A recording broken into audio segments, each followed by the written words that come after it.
안녕하세요. 결혼을 앞두고 있던 30대 여성입니다. 결론부터 말씀드리자면 파혼했습니다. 그런데 파혼 이유가 너무 어이가 없어서 어디다 속 시원히 말도 못했습니다. 저희 부모님만 알고 계시는데 속상하신 부모님 붙들고 하소연할 것도 아니고 결국 익명의 힘을 빌려 하소연 좀 해보겠습니다. 저는 대학교를 졸업하자마자 사람들이 한 번쯤 들어봤을 법한 대기업에 들어갔습니다. 사실 부모님께선 제가 대학원에 가길 바라셨지만 제가 솔직히 공부에 크게 뜻이 있던 건 아니었거든요. 뿐만 아니라 그동안 저를 키우고 가르치시느라 고생하신 부모님께 더 이상은 손을 벌리고 싶지 않았던 것도 있어요. 그저 하루빨리 그 깊은 은혜에 보답해드리고 싶은 마음이 컸지요. 게다가 저희 집이 부족하진 않았지만 그렇다고 경제적으로 풍족한 상황도 아니었습니다. 그런 와중에도 하나뿐인 딸인 제가 뭘 배우고 싶다, 해보고 싶다 하면 어떻게든 기회를 주신 부모님이셨어요. 부모님에게 받은 큰 사랑을 이야기하자면 정말 끝도 없겠네요. 아무튼 그래서 저는 계속해서 공부를 하는 대신 좋은 회사에 들어가야겠다고 진작부터 생각하고 있었고 다행히 목표를 이룰 수 있었습니다. 대기업에 입사를 하자마자 이후에는 열심히 회사 생활을 하다가 나이 40이 되기 전 제 사업을 차려야겠다는 새로운 목표도 세웠고요. 제 성격이 일단 뭔가 해야겠다고 마음을 먹으면 마치 경주마처럼 그것만 보고 달리거든요. 직장 생활도 다를 게 없어지요. 덕분에 친구들과의 여행, 연애 같은 건 잊고 살았던 것 같아요. 그렇게 어느덧 제 나이도 30을 목전에 두게 되었고 주변 사람들은 절 일중독이라고 불렀어요. 그러던 어느 날 평소에도 저를 챙겨주고 아껴주던 회사 선배 언니가 보다 못하겠던지 그렇게 살지 말라며 소개팅을 주선해 주었습니다. 솔직히 내키지도 않았고 당황스럽기까지 했지만 언니 마음이 고마워서 거절하지 못했달까요? 그렇게 만나게 된 사람이 바로 남자친구입니다. 이제는 파혼한 사이라 사실 남자친구라고 부르기도 어색하지만 편의상 남자친구라고 부를게요. 처음 만났을 당시 전 29살이었고 남자친구는 저보다 3살 많은 32살이었습니다. 나이 때문인지 결혼을 전제로 한 만남은 아니었지만 그렇다고 분위기가 가볍지만도 않았네요. 처음 만났을 당시 저희 둘은 비슷한 수준의 회사를 다니고 있었습니다. 하지만 남자친구는 재수했지, 군대 다녀왔지, 그리고 취업 준비를 하느라 휴학도 했지. 덕분에 나이만 많았지 오히려 저보다 졸업이 늦었고 그렇다 보니 저보다 회사 생활도 늦게 시작했더라고요. 그래서 연봉은 제가 조금 더 높았네요. 아무튼 그런 조건과 별개로 남자친구는 써글써글한 외모의 젠틀한 매너를 가지고 있었습니다. 성격도 크게 모난 구석은 없는 것 같았지요. 그래서 연애 경험이 한 번밖에 없다고 했을 때 하마터면 저한테 거짓말을 하고 있다고 오해할 뻔했네요. 사실 말하기 쑥스럽지만 저 역시 제대로 된 연애는 해본 적이 없었습니다. 한마디로 둘 다 나이만 먹었지 연애에 서툴었어요. 그래서 처음에는 별것도 아닌 일에 다투기도 했고 잡음도 있었고요. 하지만 서로 양보하고 맞춰가며 인연을 만났습니다. 그 무렵 소개팅을 주선해 주었던 선배 언니가 결혼을 하게 되었습니다. 언니 역시 저 못지않게 이욕심이 많은 사람이었는데 그런 언니가 결혼을 하니까 제 마음도 왠지 싱숭생숭하더라고요. 불현듯 제 나이가 벌써 31살라는 생각을 하게 되었고 시간이 이렇게 빨리 흘렀구나. 새삼스레 주변을 둘러보니 이미 몇몇 친구들은 좋은 사람을 만나 시집을 갔고 심지어 아이까지 키우고 있는 친구들도 여럿이었습니다.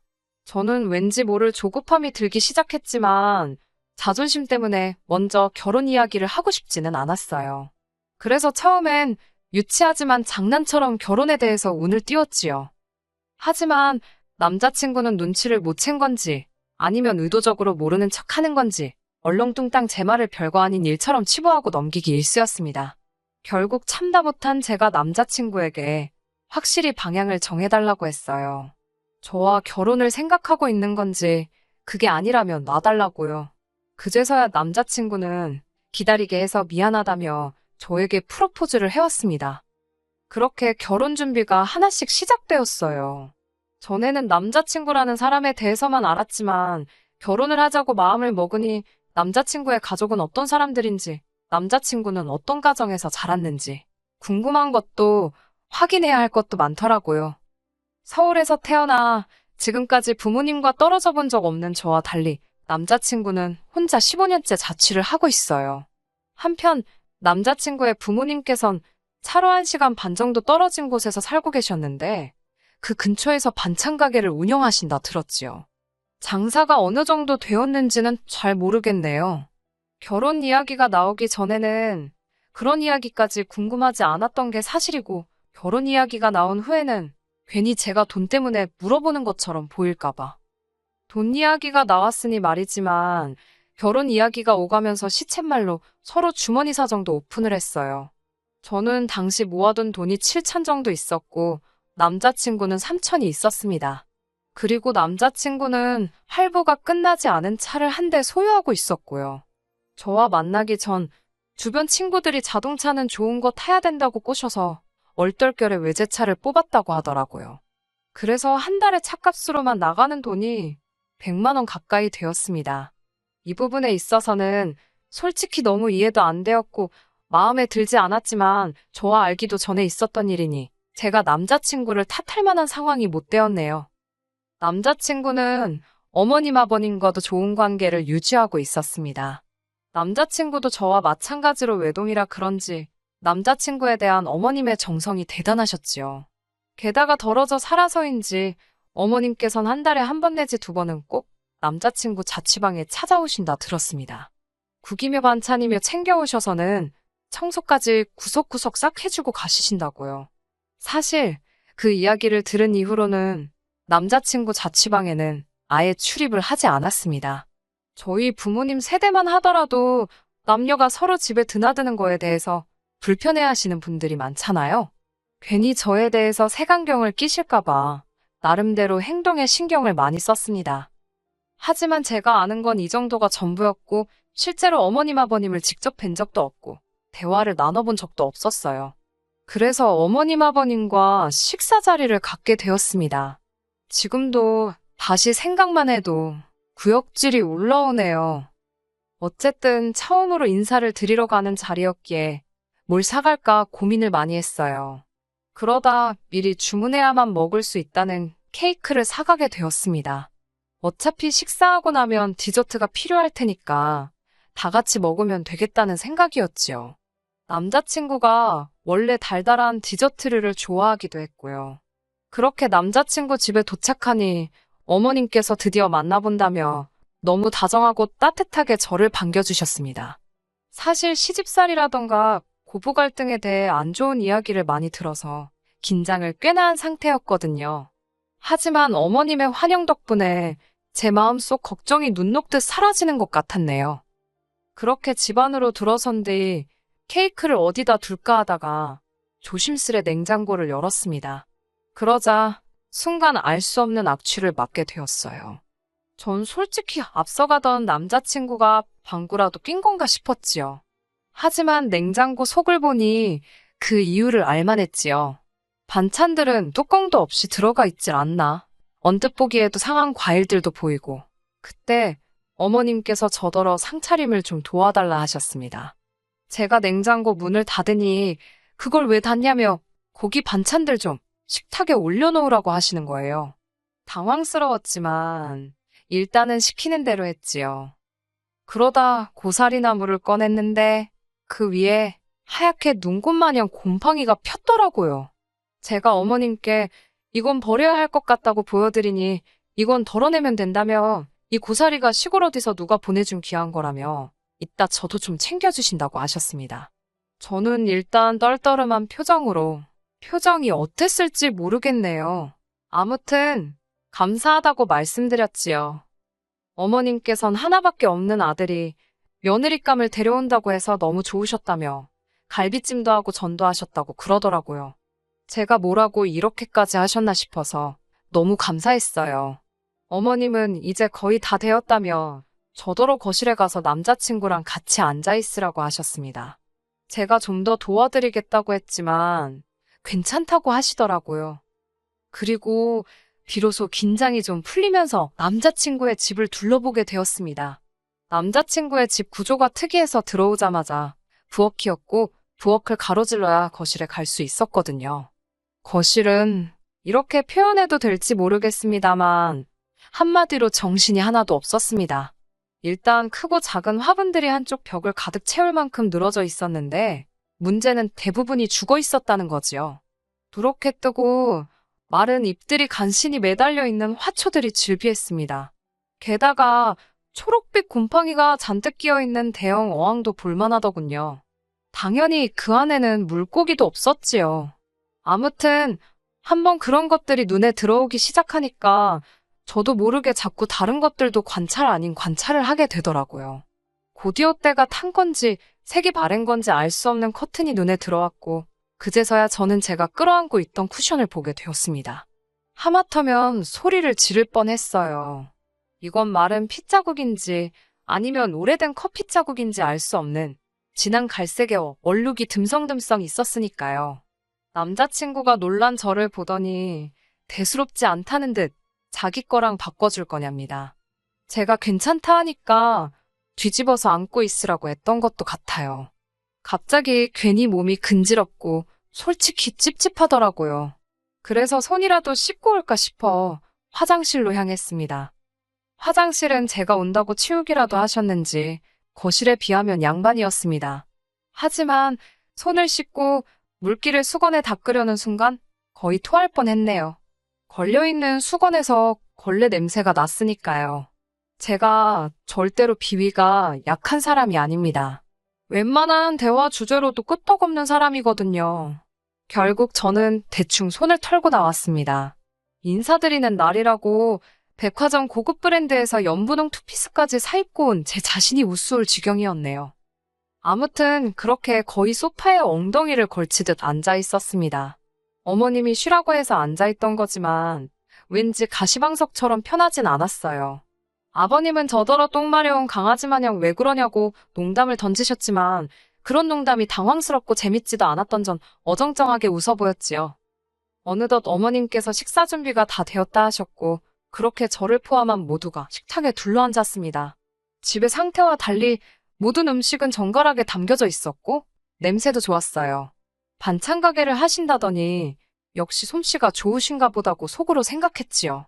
하지만 그런 생각도 잠시 저는 어머님의 행동에 다시 한번 크게 놀라고 말았습니다. 어머님께선 국이 간이 잘 됐나 혼잣말처럼 말씀하시더니 수저로 간을 보시더라고요. 좀 싱겁다 하시더니 맛소금을 어머님 입에 넣으셨던 수저에 덜어서 그대로 국이 들어있는 냄비로 직행이었습니다. 어머님께선 당신 입으로 쪽 빨았던 수저로 온 가족이 먹어야 할 국을 휘휘 젓고 계셨지요. 아버님이나 남자친구는 익숙해서 그런지 별로 놀란 기색이 아니었지만 저는 어쨌든 남이잖아요. 비위가 너무 상하더라고요.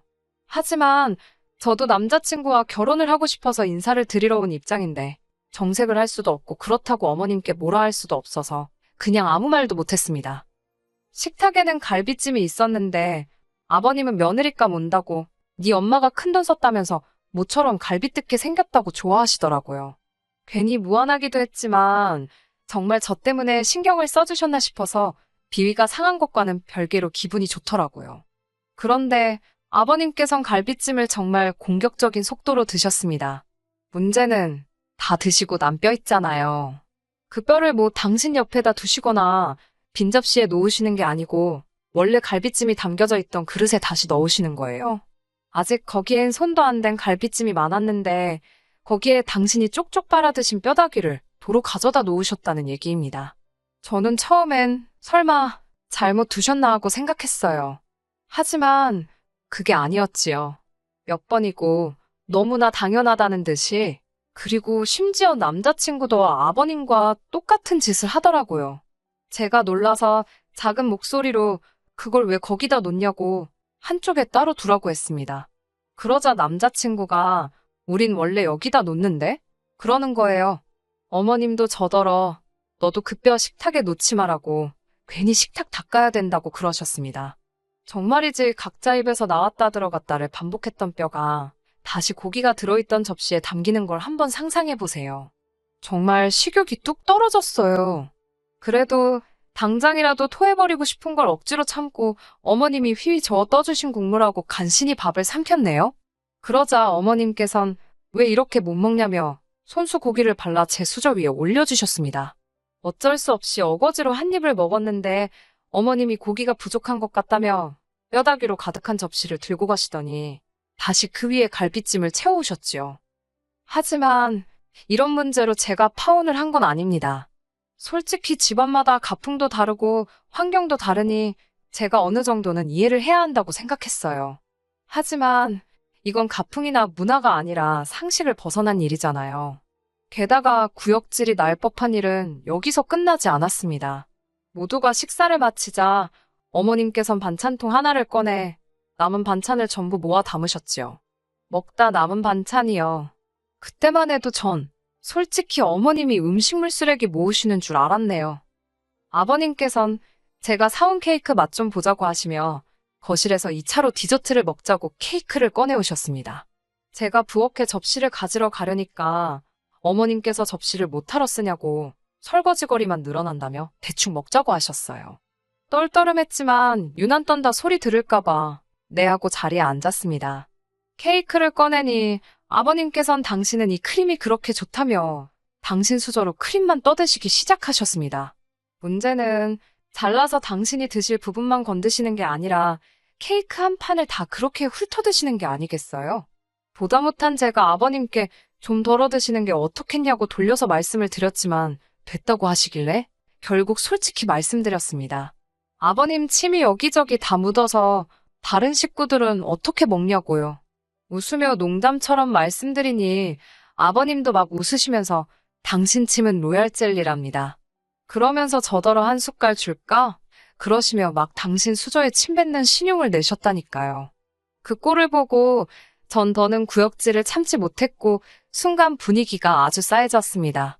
결국 제가 죄송하다고 먼저 가보겠다며 자리를 일어섰는데 어머님이 아까 남은 반찬을 쌌던 반찬통을 제 손에 들려주시며 집에 가져가서 고추장 넣고 비벼 먹으랍니다. 저는 어이가 없어서 됐다고 말씀드리고 그대로 집을 나왔네요.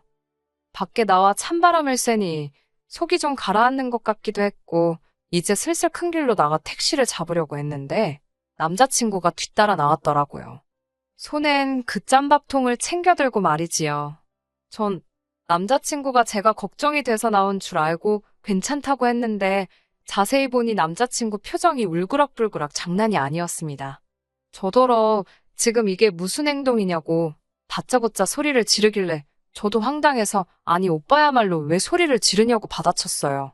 그러자 남자친구는 누가 됐건 자기 부모님한테 무례한 건 못 참는답니다. 어이가 없어서 내가 무례하긴 뭘 무례했냐고 솔직히 너무 비위생적이고 비상식적이라 참다 못 참고 뛰어나온 건데 오빠 눈엔 저게 정상으로 보이냐고 물었습니다. 그러자 남자친구가 한다는 말이 한 집안 식구들끼리 뭐가 비위생적이냐며 아주 악다구니를 쓰더라고요. 아니 전 솔직히 말해서 남자친구가 왜 그렇게 격분을 한 건지 파혼한 지금도 이해가 안 됩니다. 차라리 남자친구가 자기 부모님이 절 너무 편하게 생각하셔서 실수를 하신 것 같다 미안하다라고 말했으면 저도 내가 좀 더 참았어야 하는데 어른들이 민망하진 않으셨을지 걱정이라는 식으로 대화가 마무리되지 않았을까 싶거든요. 하지만 남자친구는 미안하다는 말은커녕 저더러 왜 자기 엄마가 싸준 반찬은 안 가져가냐며 왜 자기 부모님을 무시하냐고 계속해서 억지를 쓰더라니까요. 결국 저도 막판엔 그걸 더러워서 어떻게 먹냐고 오빠나 먹으라고 했습니다. 그러자 어머님 반찬 가게 오시는 손님들은 돈 주고 사 먹고 없어서 못 먹는다며 저더러 꼴값 떨지 말랍니다. 도저히 들을 생각도 없고 논리도 안 통하는 인간한테 떠들어봤자 나만 손해다 싶어서 그래 많이 팔아먹으라고 덕담 한마디 해주고 뒤도 안 돌아보고 집에 왔네요. 제가 이렇게 파혼을 했으니 도대체 어디 가서 이야기를 할 수 있겠어요? 이건 뭐 본격적으로 혼수 예단 이야기를 하다 틀어진 것도 아니고 시부모님 되실 분들은 상식이 없으셨고 아들은 재수가 없었다고 해야 하는 건지 파혼 결정은 제가 일방적으로 했고 그래서 한동안 남자친구에게 연락이 오긴 했었어요.